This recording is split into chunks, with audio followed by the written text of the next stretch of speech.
Hello students, welcome to HIPAA Max 11 Standard Business Max Exercise 8.2 7th questionல இருந்து பார்க்கலாம்.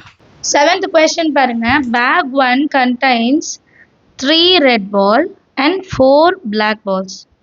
While another bag, bag 2 contains 5 red, 6 black balls. One ball is drawn at random from one of the bags. ஏதாவது ஒரு பேக்ல தான் எடுக்கிறாங்க. And it is found to be red. ஒரு பேக்ல எடுக்கிறது ரெட் கலரா வந்திருக்கு. So find the probability that it was drawn from bag 1. So அது bag 1ல இருந்து எடுக்கிற probability என்னன்னு நம்ம கண்டுபிடிக்கணும். சரிங்களா? Solutionல let E1, E2 and A be the event of. இப்போ E1 என்னன்னு எழுதிடலாம். E1 வந்து first bag. E2 வந்து second bag வச்சுக்கலாம். And A வந்து என்ன colour? Ball is red. So red color ball வருது. இப்போ இந்த மூணு கண்டிஷன் எழுதியிருக்கோம். கரெக்டா? இப்போ இன்னொன்று சொல்லிட்டாங்க. எதர் அது வந்து பேக் 1லேருந்து எடுக்கணும் இல்லைன்னா பேக் 2லேருந்து எடுக்கணும். ஏதாவது ஒன்று தான் சொல்லியிருக்காங்க. அப்போ probability of E1 to 1 is equal to probability of E1 2 is half. 1 by 2. கரெக்டா? ரெண்டு பேக்ல ஏதாவது ஒரு பேக் தான் எடுக்கணும், ரெண்டு பேக்கும் எடுக்க கூடாது. கண்டிஷனல் ப்ராபபிலிட்டி கண்டுபிடிச்சிடலாம். P of A by E1. So அடுத்தது P of A by E1 கண்டுபிடிச்சிடலாம். P of Aன்றது ரெட் பால், E1 வந்து பேக் 1. ஸோ ரெட் பால் எவ்வளோ இருக்கு? 3 ஃபஸ்ட்டு பேக்கில் இல்லையா? அண்ட் E1ல வந்து ஃபஸ்ட்டு பேக்கோட டோட்டல் எவ்வளோன்னு எழுதிக்கலாம். 3 + 4 7. ஸோ 7 பால்ஸ் இருக்கு. அதே மாதிரி P of A red ball in bag 2 இது கண்டுபிடிச்சிடணும் இல்லையா? ரெட் பால் எவ்வளோ இருக்கு? பேக் 2ல வந்து ரெட் பால் வந்து 5 டிவைடட் பை டோட்டல் நம்பர் எவ்வளோ வந்து 5 + 6 வந்து 11. ஸோ இப்போ பை பேஸ் தியரம் எழுதிக்கலாம். By Bayes theorem P of E1 first பேக்லேருந்து ரெட் எடுக்கணும். கரெக்டா?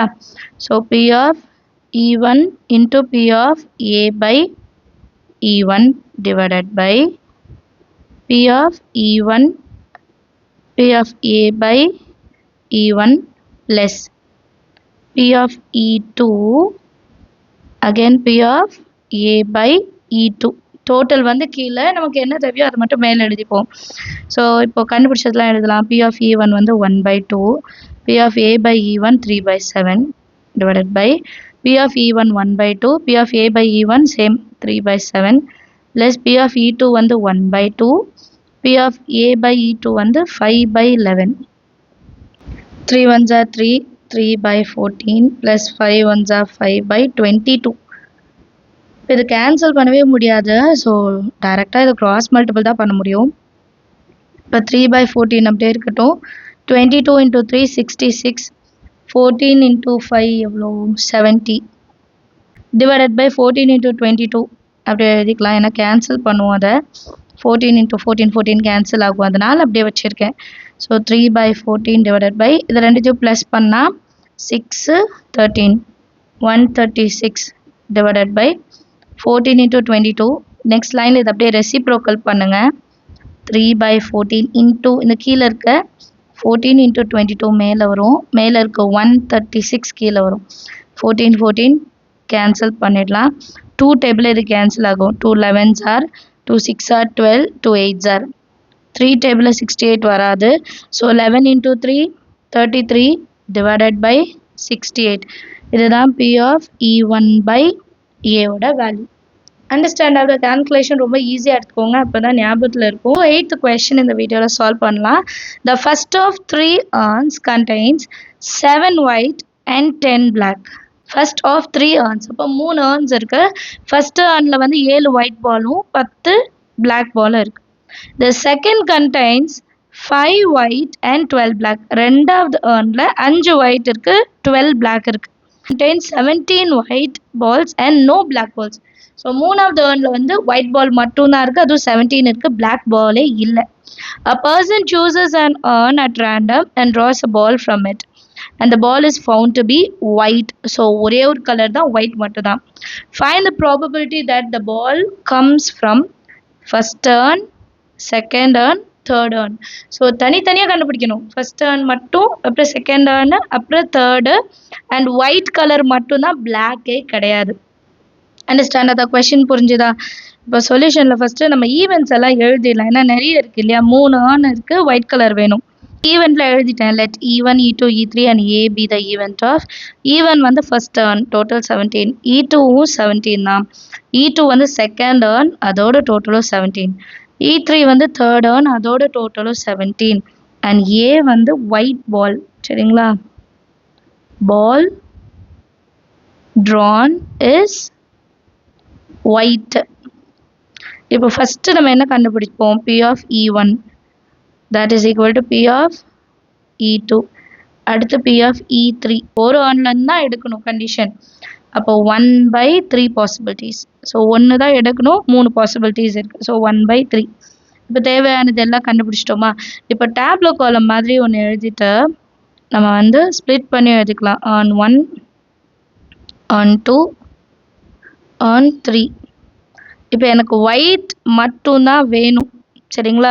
ஒயிட் மட்டும் தான் வேணும், பிளாக்கே தேவையில்லை. ஸோ ஒயிட் இங்கே 7, இங்கே 5, இங்கே 17, டோட்டல் 17, இதுவும் 17, இதுவும் 17. இப்போ பேஸ் தியரம் வச்சுட்டு நம்ம சால்வ் பண்ணிடலாம். இந்த டேப்லோ காலம் எழுதின உடனே நம்ம 3 விஷயம் கண்டுபிடிச்சிடணும். என்னென்னா P of white ball from on 1, அதுக்கு தான் இது எழுதுகிறோம். white ball 7, on 1 வந்து 17. அடுத்து P of white ball from on 2, 5/17. அடுத்து P of white ball from on 3. So 17/17. இது டைரெக்டாக 1ன்னு எழுதலாம். பட் லாஸ்ட்டில் நம்ம வந்து டிவிஷன் பண்ணும்போது டினாமினேட்டர் ஈக்குவலாக வரணும், அதனால 17ன்னு வச்சிடலாம். இப்போ 3 விஷயமும் கண்டுபிடிச்சிட்டோம். E1, E2, E3யும் கண்டுபிடிச்சிட்டோம். ஸோ டைரெக்டாக ஒரு கொஸ்டினாக சப்ஸ்டியூட் பண்ணணும். இப்போ ஃபஸ்ட் டர்னுக்கு மட்டும் தனியாக கேட்குறாங்க, அது ஒரு சப்டிவிஷன், இது செகண்ட் சப்டிவிஷன், தேர்ட் சப்டிவிஷன்ட்டு தனித்தனியாக செய்ய போகிறோம். First subdivision ball drawn from on 1. அப்போ எப்படி எழுதணும்? P of on 1லேருந்து எடுக்கிறோம், ஒயிட் பால் மட்டும்தான் எடுக்கிறோம் இல்லையா? அப்போ P of E1 into P of A/E1. நம்ம டிவைடட் பைல இப்போ 3 டேர்மும் எழுதணும், 3 எழுதணும். So P of E1 into P of A/E1. நான் கொஞ்சம் குட்டி குட்டியாக எழுதுகிறேன். Plus P of E2, P of A/E2 plus P of E3, P of A/E3. இப்போ P of E1 value 1/3 into P of A/E1. A/E1 வந்து 7/17. இப்போ இதே மாதிரி 3 விஷயம் கண்டுபிடிச்சதுக்கும் எழுதிடலாம். சரியா? நான் ஃபஸ்ட்டு கம்ப்ளீட் பண்ணிடுறேன். எழுதிக்கலாம். 1/3 into 7/17 plus 1/3 into 5/17. Again 1/3 into 17/17. இப்போ நெக்ஸ்ட் லைனில் சால்வ் பண்ணலாம். 1 into 7, 7. 3 into 17, 51 divided by 7/51. 1 into 5, 5/51. 1 into 17, 17/51. இப்போ மேலே 7/51 இருக்கும், கீழே டினாமினேட்டர் சேம் ஆட் பண்ணிடலாம். 12, 29, 29/51. நெக்ஸ்ட் லைனில் 7/51 into 51/29. அப்படியே ரெசிப்ரோக்கல் தலைகீழ எழுதிடுங்க. ரெண்டும் கேன்சல் பண்ணிட்டோன்னா ஆன்சர் 7/29. இதுதான் P of E1/Aவோட value. Understand of the sum எல்லாருக்கும் அடுத்த சப்டிவிஷன் பார்க்கலாம். இன்னும் கண்டுபிடிக்க போகிறோம். P of ball drawn from on 2 இல்லையா? ஸோ சேம் அங்கே பண்ண அதே தான் செய்ய போகிறோம். ஃபர்ஸ்ட் சப்டிவிஷனில் இங்கே E2ன்னு எழுதிக்க போகிறோம். E2 is equal to P of E2, P of A/E2 divided by P of E1, P of A/E1 plus P of E2, P of A/E2 plus P of E3, P of A by E3. So அந்த டேப்லர் காலத்துலேருந்து substitute பண்ணலாம். P of E2 1 by 3. இது 5 by 17 divided by 1 by 3 into 7 by 17. 1 by 3 into 5 by 17 plus 1 by 3 into 17 by 17. 5 ones are 5. 3 into 17, 51. 7 ones are 7 by 51 plus 5 ones are 5 by 51 plus 17 by 51. So 5 by 51 இருக்கட்டும் divided by denominator மூணுமே common. So 12 plus 17 29 by 51 இல்லையா? So இதை எப்படி reciprocal பண்ணி எழுதிக்கலாம்? 5 by 51 into 51 by 29 cancel பண்ணிட்டோன்னா 5 by 29 நம்மளோட answer கிடைக்கும். Last subdivision P of ball drawn from earn 3. So இது எப்படி எழுதலாம்? P of E3 divided by A வா, which is equal to P of E3 into P of A by E3 divided by அந்த total இது வரணும்.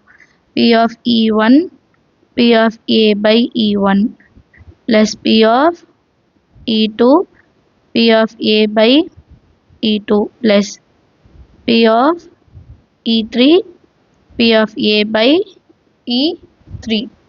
இப்போ இது எழுதலாம். P of E3 வந்து 1 by 3. A by E3 வந்து 17 by 17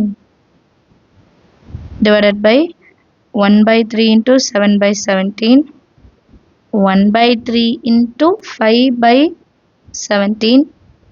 1 by 3 into 17 by 17. 1 into 17 17. 3 into 17 எவ்வளோ 51 divided by 7 ones are 7, 5 ones are 5. 1 into 17 17 by 51. So 17 by 51 divided by 29. அதே தான் இல்லையா, மூணு சம்லேயும் அதே தான் டோட்டல் வருது. 29 by 51 ரெசிப்ரோக்கல் பண்ணிடலாம். 51 by 29 51 51 cancel. 17 by 29 இதுதான் P of E3 by A ஓட வேல்யூ. அண்டர்ஸ்டாண்ட் ஆஃப் த சம் எல்லாருக்குமே மூணு சம் மூணுமே தனித்தனியாக செய்யணும். earn 1 earn 2 earn 3. ஏதாவது டவுட் இருந்தால் மறக்காம கமெண்ட் செக்ஷனில் கேளுங்க. தேங்க்யூ ஸோ மச் ஃபார் வாட்சிங்.